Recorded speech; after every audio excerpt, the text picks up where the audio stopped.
All right, in this video, I want to teach you about blocking, right? So in karate, you see a lot of the chest block, right, or the high block. Now I want to focus on how to block by covering your head like that. And the reason of doing that is because when you talk about defense is difficult, okay? Offense is much easier. Why? Because every time when we have to react to something, we don't know what the other person is going to do, so it takes time for us to react, right? Offense is obviously going to be much easier because we want to do whatever, and the other person has to second guess exactly what we want to do, right? But here I'm going to teach you how to block offensively, okay?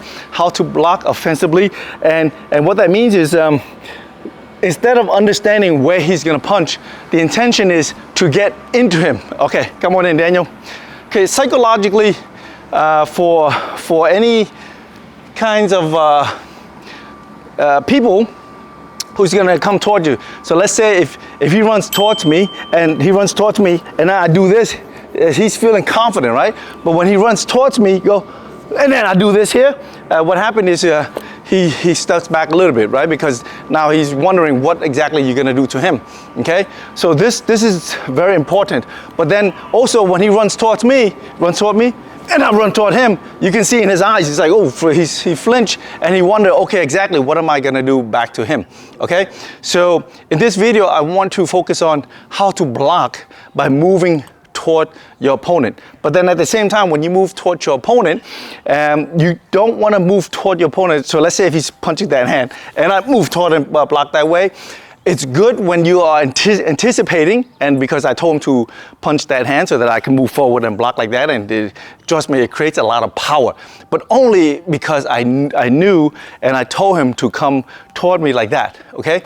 But the truth is, when someone is about to attack you, of course you don't know where he's gonna hit you, right?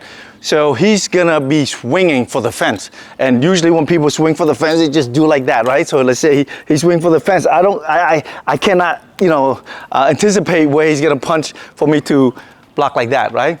So the best way is when he start hooking you like that, you just cover your head this way, right? You cover your head this way, but don't cover your head this way. Go ahead, punch. Don't cover your head this way and stand there and taking blows like that, right? It's just too much. I mean, if you watch boxing, yes, they do that because they have gloves that are protecting their hands and they're able to stand there. And also these guys are punching with gloves also over their hands as well, so it doesn't hurt their hand as much and they keep on swinging, right? But in the street, if you do something like that and they're gonna punch you with their bare knuckles and hitting at any kind of bones here on your forearm, right, or your funny bone, it hurts a lot, okay? So what you wanna do is, as he's swinging for the fence this way here, you hold on to your head like that, but you're moving forward as he's doing it. You see that? So he's coming and you're moving forward, right? So when you're moving, So when you're moving forward, okay, I'm gonna try to put with my head down. When you're moving forward, what happens, you close in the distance. And when you close in the distance, it's hard for him to swing for you now, right? Because for him to get to your face, that means he has to shorten his swing. And when he's shorten his swing, he cannot generate as much power, okay? So which means is you're taking away his power, that's number one. And number two is, as you are getting closer to his body, what is working? Your elbow, which is the pointy part of your elbow, is actually hitting any part of his body. Now think about it. If I'm going to hit him right at his sternum with the elbow, it hurts a lot, right? It hurts a lot. But then if I hit him anywhere in his chest here, it still hurt as much.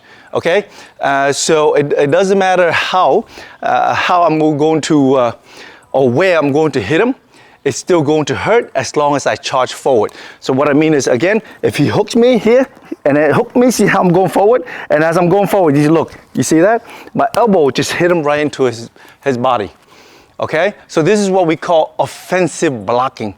Okay, offensive blocking meaning I know he's gonna go for my face. Go ahead. I know he's going for my face, and I just move forward and hit him with that. Okay? Now, I know some of you are gonna be asking, yes, he's gonna swing for my face. Go ahead, swing for my face. But as I'm moving forward, what happened? He gives me an uppercut. And then he's gonna not take my jaw. Yes, of course he's gonna do that, right? I mean, if he's such a good and fast fighter, most likely he's gonna change up and then go for uppercut and right in my jaw. And this is where the emphasis goes as a martial artist, where I decided to do an offensive blocking, which means right when I do this here, I'm charging in, and when I'm charging in faster than he is able to do an uppercut right into my face, right? So what does that mean? He's hooking, I block, if he changes, you see that? When he changes up, I'm gonna hit him already. I'm gonna hit him already, right? While you're watching it, you don't feel it, but for him, he's attacking me, it hurts, right? As I'm going in here, it hurts, okay? So as karate people like us who's been practicing so much karate, we tend to block this way here, so that we can visibly see our opponent punch, we can visibly see our opponent, so that we can attack, right? But then sometimes, let's face the reality of life, okay? In the street, this guy, this thug is gonna be so quick, and he's gonna be swinging for the fence, and he's keep swinging fast. I don't have time to do this. Mix it up, do anything. It's very hard, okay? Even do the boxing jab. Well, quick. See, I can't block him, right? So the only way is he's coming in, and I'm just doing like that. See, I'm just doing like that. There will be times where he's gonna hit me somewhere in my body here, but I can take the chance of getting hit a little bit here, right? So that I can create that opportunity to go straight into his body and then put my elbow right into his sternum, right? Because right, as he's doing that, see, right when I create this right here into the sternum, this is when he starts to feel the pain. And when he feels the pain, all I need to do is push a little bit more to create the space before this hand here goes boom, this way. All right, so basically learning how to put your hands over your head, like on the side like this here. So you want to protect your temple, right? Just in case if he's punching, come on it, just in case, you know, he's swinging and he's punching right in your temple, at least your hands or the back of your wrist is protecting it, okay? Yeah, because if you leave it too far back, and then now your face is being exposed, right? So you want just enough this way here, so you protect your temple, and then you see the distance between your elbow and your hand and your elbow. Look at the distance from my nose to here. It's enough, right? It's enough to block his punches that are coming towards me. You see, as he's hooking, and then see, I go forward, okay?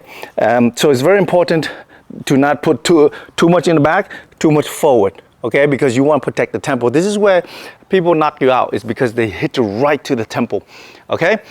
So remember this much and go straight forward, all right? So if you like what you saw, please like, subscribe, and I'll see you in the next video.